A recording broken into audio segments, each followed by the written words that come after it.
Welcome to week 9 through 12. This is actually where you could say the program gets a little fun, gets a little interesting, gets a little more intense.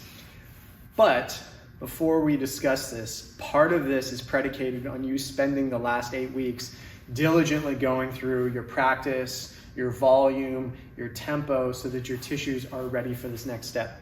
So in another way to think about it would be, we deadlifted 50 pounds, 100 pounds, 150 pounds, and now we're getting up into the 200 and 300 pounds. So there is a ramping up process.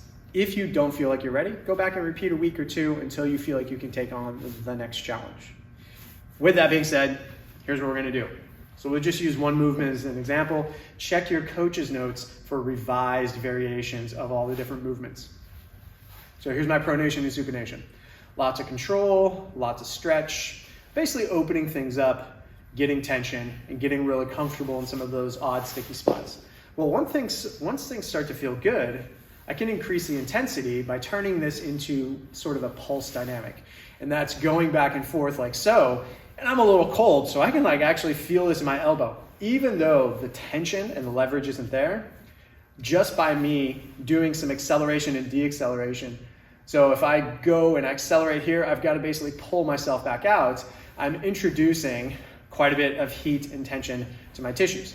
So if I were to do this for 30 seconds, it really starts to creep up.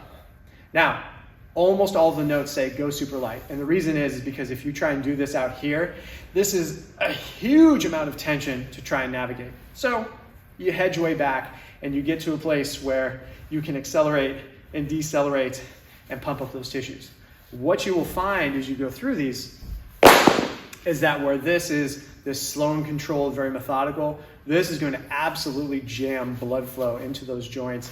And when you're done with these, you're going to feel pumped up and ready to go. And it just gives you a little more muscular endurance for all the various things we do. So if I play a lot of tennis, yeah, this is great for building some strength. But ultimately, if I play an hour and I'm hitting my backhand and my forehand for however many hundreds of shots, I need to have some grip intensity there as well to accompany me through that whole hour.